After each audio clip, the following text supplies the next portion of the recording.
आपનું હાર્દિક સ્વાગત છે. પુષ્પામણી ધોરણ 2 માં વિષય ગુજરાતીમાં ભાગ 17 માં આજે આપણે હજી પાઠ ત્રીજો અધૂરો છે એનું સ્વાધ્યાય આપણે જોવાનું છે. તો આપણે આગલા ભાગમાં ભાગ 16 માં આપણે જે પ્રશ્નના જવાબ હતા, ત્યાર પછી સ્ત્ર અક્ષર રૂ એ હતા, ત્યાર પછી જોઈ લખવાનું હતું, ત્યાર પછી મેં રંગ પૂરવાના તમને કીધા હતા અક્ષરો લખીને, એ આપણે આગલા ભાગમાં જોઈ ગયા છીએ. હવે ભાગ 17 માં આજે આપણને એક ફકરો આપવામાં આવ્યો છે અને આપણને વાક્ય આડાવડા ખોટા આપ્યા છે, તો આપણે સરસ મજાના સાચા વાક્યો લખવાના છે. એમાં સૌપ્રથમ તો બાળમિત્રો તમે કલરનું પાઠ્યપુસ્તક ખોલો, તેમાંથી 38 પેજ નંબર 38 ખોલો. ચલો બાળ મિત્રો, કલ્લોળનું પાઠ્યપુસ્તક અને પેજ નંબર 38 ખોલ્યા? હા, હવે હું પૂછું છું કે તમે ખોલી દીધા હશે, તમને મળી ગયું છે પેજ નંબર 38.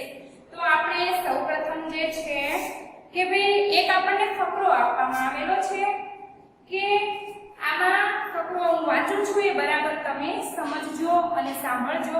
એમાંથી આપણે જે નીચેના પ્રશ્નના જવાબ જે છે 5 કે આપણે સુધારીને વાક્યો લખવાના છે, એ જો તમે બરાબર સમજ્યા છો તો જ તમને ખબર પડશે કે આ ખોટું વાક્ય છે અને આપણે આવી રીતે લખીએ તો આ વાક્ય સાચું બને છે. તો સૌપ્રથમ બાળ મિત્રો હું ફકરો વાંચું છું કે ભાઈ રૂપાલી અને ઋત્વિક બંને ગયા બગીચામાં. રૂપાલી અને ઋત્વિક બંને બગીચામાં ગયા છે, બંને બાકડે બેઠા છે, બંને પાકા મિત્ર હતા. બગીચામાં લીલાછમ વૃક્ષો, બગીચામાં તો આપણે જઈએ તો ત્યાં હોય છે લીલાછમ સરસ મજાના વૃક્ષો હોય છે, વૃક્ષો પર રૂપાળા પક્ષીઓ હોય છે.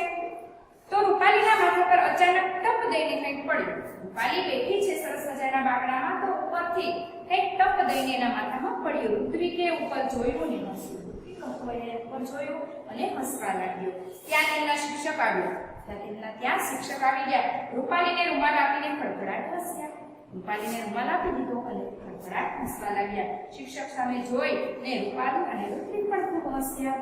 શિક્ષકે આવું કર્યું તો એ જોઈ અને રૂપાલીને રૂમાલ આપીને ખડખડાટ હસ્યા, તો શિક્ષક સામે જોઈને રૂપાલી અને ઋત્વિક પણ હસ્યા. આજે આપણને એક ફકરો આપવામાં આવેલો છે, તો આ ફકરો આપણે વાંચ્યો છે અને મેં તમને સમજાવ્યો છે. તો એમાં હવે તમને આપણને થોડા પ્રશ્નો આપવામાં આવેલા છે કે સુધારીને લખો. તો જે પહેલું વાક્ય છે કે ભાઈ રૂપાલી અને શિક્ષક બાકડા પર બેઠા, આ વાક્ય સાચું છે કે ખોટું એ આપણે જો આ ઉપર આપેલો ફકરો જે છે એ આપણે વાંચો અને સમજો, એટલા માટે આપણને ખબર પડી જાય કે આ જે વાક્ય છે કેવું છે, ખોટું છે. રૂપાલી અને ઋત્વિક બંને બાકડા પર બેઠા હતા, રૂપાલી અને શિક્ષક બાકડા પર બેઠેલા ન હતા. તો બાળ મિત્રો ચલો આપણને જો નીચે સાચું વાક્ય લખવાની જગ્યા આપેલી છે તો આપણે એ લખીએ. મારી સાથે તમે લખતા રહો. તો હું સીધું લખું છું, પ્રશ્ન નથી લખતી કે ભાઈ જવાબ એ. તમારે પણ આપણને જો તમારે પાઠ્યપુસ્તકમાં લીટી આપેલી છે, તમારે એમાં જ લખવાનું છે. તો એમાં લખો કે રૂપાલી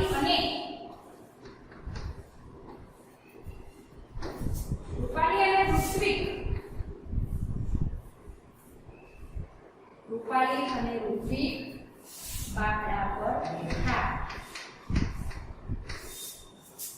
રૂપાલી અને ઋત્વિક બાકડા પર બેઠા. આ જે વાક્ય જે છે એ વાક્ય સાચું છે.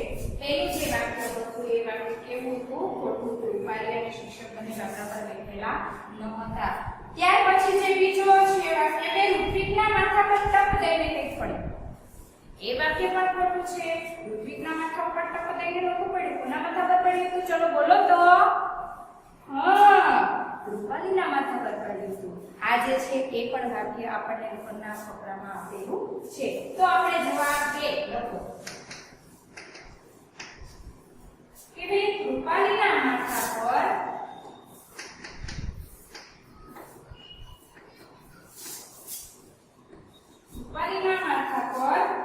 ટપ દઈને કંઈક પડ્યું.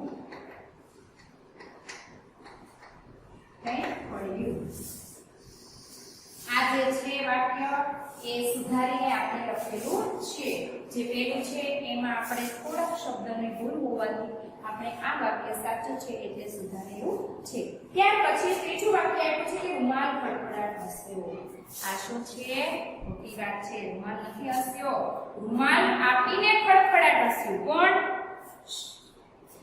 ત્યાં તેમના શિક્ષક આવ્યા અને રૂપાલીને રૂમાલ આપીને ખડખડાટ હસ્યા. આ વાક્ય છે રૂમાલ ખડખડાટ હસ્યો. એ વાક્ય ખોટું છે.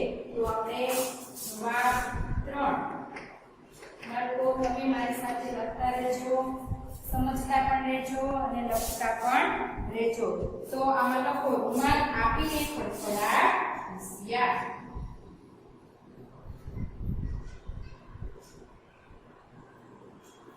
રૂપાલીને રૂમાલ આપીને ખડખડાટ હસ્યા. આ જે વાક્ય જે છે એ સાચું છે. પેલું જે આપણને વાક્ય આપ્યું છે એ વાક્ય કેવું છે? ખોટું છે. તો આપણે આ સાચું વાક્ય લખીશું. ત્યાર પછી છે ચોથું, પક્ષી સામે જોઈ બંને મિત્રો હસ્યા. એ શું છે વાત? ખોટી છે. પક્ષી સામે નથી હસ્યા. શિક્ષક સામે જોઈ અને બંને મિત્રો હસ્યા હતા. એ કોણ? રૂપાલી અને ઋત્વિક હસ્યા હતા. તો એમાં આપણે લખવું પડશે જવાબ 4.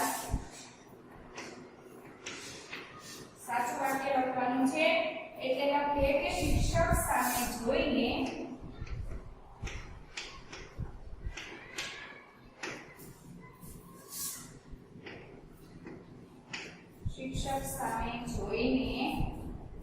રૂપાલી અને ઋત્વિક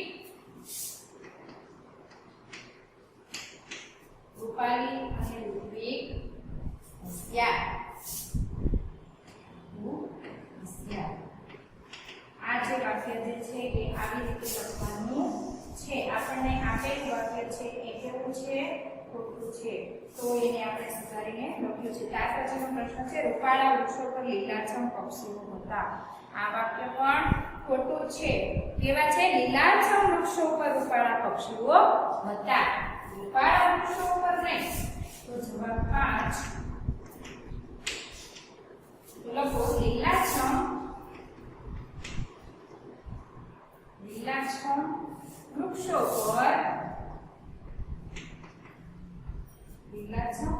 પર રૂપાળા પક્ષીઓ હતા.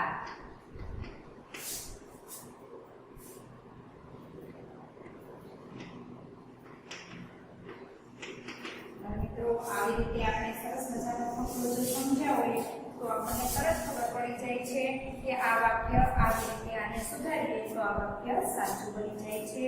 તો આ જે 5 જે છે જવાબ મેં તમને પ્રશ્ન નથી લખી દીધા, સીધા એના જવાબ લખ્યા છે.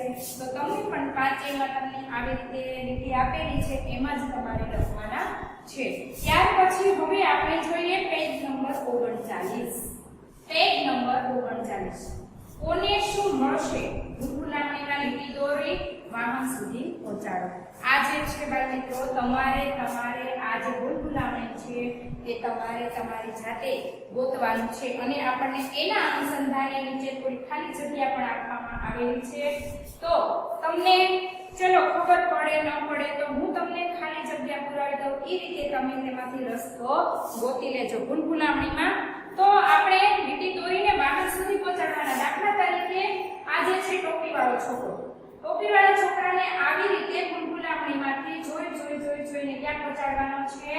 તો કે રિક્ષા સુધી પહોંચે છે. આ ભૂલભુલામણીમાં તમારે જો રસ્તો બંધ થઈ જાય ત્યાં તમારી પેન્સિલ ચાલશે નહીં, એનાથી આગળ નહીં ચાલે. જ્યાં રસ્તો ખુલ્લો હશે ત્યાં તમારે પેન્સિલ ચલાવવાની છે.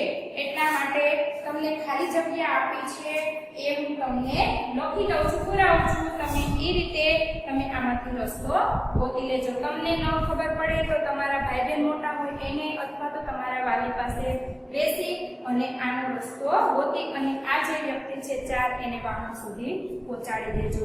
તો સૌપ્રથમ બાળ મિત્રો ખાલી જગ્યા પૂરવાની છે. તો આ જે છે ચશ્માવાળો ખાલી જગ્યાને ખાલી જગ્યા મળે. આ ચશ્માવાળો છોકરો છે ને ત્યાં મળ્યો તો તમે જુઓ છો તો તમે આવી રીતે રસ્તો ગોતો ને તો આમાંથી તમને ખબર પડી જાય કે ભાઈ આને શું મળે છે. તો હું તમને છતાં પણ રસ્તો તમે ગોતી લેજો. હું તમને ખાલી જગ્યા પુરાવું છું એટલા માટે તમારે ભૂલ ન થાય. તો સૌપ્રથમ જે છે ખાલી જગ્યા પૂરો. તમે આ રસ્તો જે છે એ બરાબર ગોતી લેજો. તો એમાં પહેલું જે છે કે ભાઈ ચશ્માવાળા, પેલી ખાલી જગ્યા છે કે ભાઈ ચશ્માવાળાને, ચશ્માવાળા પછી તમને બે આવા બોક્સ આપેલા છે ને અને પાછું બોક્સ આપેલું છે. શું મળે છે કે ભાઈ, તો આપણે જોઈએ ગુલામને તમે જુઓ ને તો તમને ખબર પડશે કે ચશ્માવાળા, આમાંથી ચશ્માવાળા કોણ છે? છોકરો છે. તો અહીંયા આપણે લખવું પડશે કે ચશ્માવાળા છોકરાને શું મળે છે? સાયકલ મળી. જ્યાં તમે એનો રસ્તો ગોતી અને છેલ્લે આવી જશે એનું સ્ટેન્ડ એટલે ઈ એને મળ્યું કહેવાય વાહન. એટલે ચશ્માવાળા હાલ્યો જો તમારી પેન્સિલ એટલે ક્યાં સુધી આવે છે? સાયકલ સુધી આવે છે. ત્યાર પછી બીજું જે છે, બીજી ખાલી જગ્યા કે ભાઈ બે ચોટલાવાળી છોકરી, બે ચોટલાવાળી. પછી તમને એક બોક્સ આપ્યું છે, એમાં આપણે ખાલી જગ્યા પૂરવાની છે કે એને શું મળે છે, એને શું મળે છે. તો એ આપણે જોવાનું છે કે ભાઈ તમે રસ્તો ગોતો ને એટલે તમને ખબર પડી જશે કે બે ચોટલાવાળા કોણ છે? તો કે છોકરી છે. તો પહેલા તો આપણે એ અહીંયા લખશું કે છોકરી ને શું મળે છે? તો કે મોટરસાઇકલ મળે છે. તો અહીંયા તમે લખો મોટરસાઇકલ. આ ખાલી જગ્યામાં તમે બે ચોટલાવાળી છોકરીને મોટરસાઇકલ મળી. ત્યાર પછી જે ત્રીજી છે ખાલી જગ્યા કે ખાલી જગ્યા છોકરીને ખાલી જગ્યા મળી. જે ત્રીજું જે છે આ જે અધૂરા છે ખાલી જગ્યા એ જ આપણે પૂરવાનું. આમાં તો આપણને પહેલા જ બોક્સ આપી દીધું છે, પહેલા જ ખાલી જગ્યા આપી દીધી છે. આપણે ગોતવાની છે કે આ ખાલી જગ્યામાં શું આવશે. તો કે ખાલી જગ્યા છોકરીને ખાલી જગ્યા મળી. શું મળ્યું એ આપણે ગોતવાનું છે. પહેલા તો આપણને કીધું છે કેવી છોકરીને મળ્યું. તો આપણે જોઈશું કે ભાઈ કોણ છોકરી હોય બાકી છે. આ ચશ્માવાળા છોકરાની વાત આવી ગઈ, ચોટલાવાળાની આવી ગઈ. તો હવે આ બે બાકી છે, આ છોકરો અને આ છોકરી. તો આને તો ટોપી પહેરી છે, આને શું છે? ચશ્મા પહેર્યું છે. તો છોકરી લખ્યું છે એટલે આપણે ચશ્માવાળાની વાત કરીશું. તો અહીંયા તમે લખી શકો કે ચશ્માવાળી છોકરીને શું મળે છે? મોટર મળે છે. મોટર મળે. ચશ્માવાળી છોકરીને મોટર મળી. હવે છે એ ખાલી જગ્યા આપવામાં આવેલી છે કે ખાલી જગ્યા છોકરાને, ખાલી જગ્યા છોકરાને ખાલી જગ્યા મળી. ખાલી જગ્યા મળી. ચલો બાળકો બોલો તો તમે હવે કોણ બાકી રહ્યું છે? તો તમને ખબર જ છે જે પહેલો જે છોકરો છે એ બાકી રહ્યો છે. આ ત્રણેયનો વારો આવી ગયો છે. એને એક એક વાહન મળી ગયું છે. આ છોકરાને જે વાહન નથી મળ્યું તો આપણે કેવું એને લખશું? ટોપી વાળો. જો ને ટોપી પહેરી છે તો લખશું કે ટોપી વાળા. ટોપી વાળા છોકરાને શું મળે છે? Auto rickshaw. ઓટો રિક્ષા મળે છે. ટોપી વાળા છોકરાને ઓટો રિક્ષા મળે છે. તો આ જે ચારે છે બાળ મિત્રો, બે છોકરા છે, બે છોકરીઓ છે, એને એકનું એક વાહન મળે છે, એક એક વાહન મળે છે. તો ટોપી વાળાને ઓટો રિક્ષા મળે છે, ચોટલાવાળાને મોટરસાઇકલ મળે છે, ચશ્માવાળી છોકરીને મોટર મળે છે અને ચશ્માવાળો છોકરો છે એને સાયકલ મળે છે. આ રીતે તમે તમારી પાઠ્યપુસ્તકમાં ગુલામમાં પેન્સિલ ચલાવી અને રસ્તો ગોતી અને એક એક વાહન બધાને અપાવી દેજો. ચલો બાળ મિત્રો, આજે આપણો આજે ત્રીજો પાઠ જે છે આટલા બધા રમકડા એ પૂર્ણ થાય છે આ ભાગમાં. તો તમે આ પાઠમાં બરાબર સમજાવીશો અને છતાં પણ ન સમજાણું હોય તો તમે ફરીવાર આજે આપણી ચેનલ છે એમાંથી જોઈ અને ફરીવાર તમારા વાલી પાસે બેસાડી અને સમજજો. અને છતાં પણ ન ખબર પડે તો અહીંયા આવી અને પૂછી જજો. તો બાળ મિત્રો, આપણે આ પાઠમાં ઘણું બધું જે તમને એકવાર રમકડા આપેલા હતા, રંગપૂર્વ આપેલો હતો, જે તમને કાર્ય આપે છે તે બરાબર કરજો ઘરે. અને આજે આ જે પાઠ છે પૂર્ણ થાય છે તો આ તમારે હોમવર્કમાં, આજે હોમવર્કમાં આજે સુધારીને વાક્યો લખ્યા, ફકરો લખ્યો તો પેજ નંબર 38 અને આનો રસ્તો તમારે આ પાઠ્યપુસ્તકમાં જ ગોતવાનો છે. તો આ જે પેજ નંબર 38 છે હોમવર્કમાં લખજો, હોમવર્કની બુકમાં. અને આ જે આપણી પાઠ્યપુસ્તક છે એમાં 39 ઉપર આ રસ્તો તમે ગોતી લેજો. એ હોમવર્કની બુકમાં નહીં પણ પાઠ્યપુસ્તકમાં જ રસ્તો શોધવાનો છે. આ તમારું હોમવર્ક છે. અને ફરીવાર એક વાર્તા જે છે પાઠ 3 માં એ તમે ફરીવાર ઘરે વાંચી અને રિવિઝન કરી લેજો. એટલા માટે આપણને પરીક્ષામાં પ્રશ્નોના જવાબ બધા આવડે. અસ્તુ.